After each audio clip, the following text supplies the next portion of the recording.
Marco here with 2011 CRZ owner review. So this is my 5th Honda product.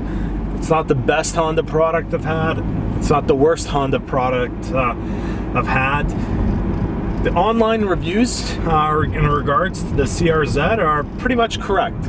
It's not as fuel economical as it should be. I only get about 15% better fuel mileage out of this car compared to my 2012 Honda Civic Si 6-speed.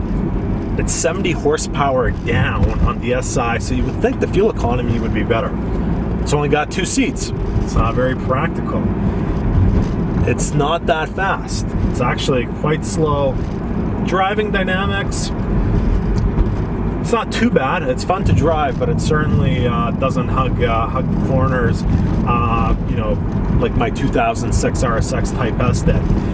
Overall, believe it or not, I actually like the car. So I bought this car used. It had 48,000 kilometers on it, or about 30,000 miles for those American friends of ours.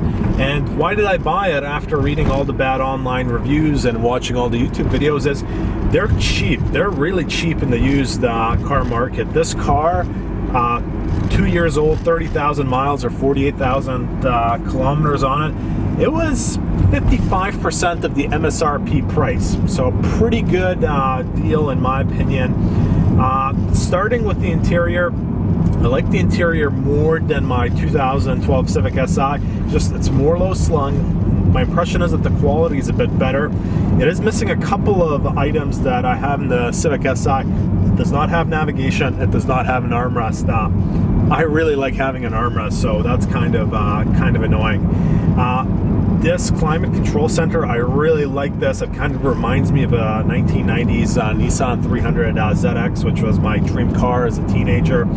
It's got a cool dash, really nice steering wheel. I like the steering wheel more than my Si. And it's got this sport, normal, eco modes here. And you can actually, the sport mode actually does something. The car does feel a bit more sportier to drive. This is obviously an automatic. It's only the second automatic Honda product I've had. And I'd probably get it in manual, but this is my business vehicle that my assistant drives as well, so I was kind of forced to go with the automatic. It does have paddle shifters. They're artificial shifting or ratios with the CVT transmission. They're kind of fun for the first minute, and then I haven't really used them since then, because the artificial shift points are kind of useless and annoying. Driving dynamics of the car, believe it or not, I actually like to drive it more than my manual Si. I just like the low slung seating position. The car is very nimble. It has a bit of go, not as much as the Si, but it picks up and goes fairly okay, I guess. And it kind of reminds me of my 1991 Integra, just a bit more compact, a bit more responsive than my 012 Si. In terms of looks, I really like the exterior look, especially from the front. The back end, yeah, not so much. Mine is the base model. It's got the 16-inch rims. Could probably do better with the 17-inch rims.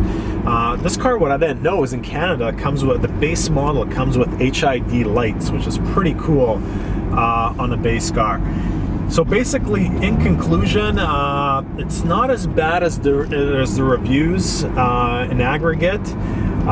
Would I pay MSRP for this car and buy it brand new? Absolutely not. I'd probably buy a Scion FRS. There's a million other, I'd probably Civic Si. There's a million better cars than this for MSRP.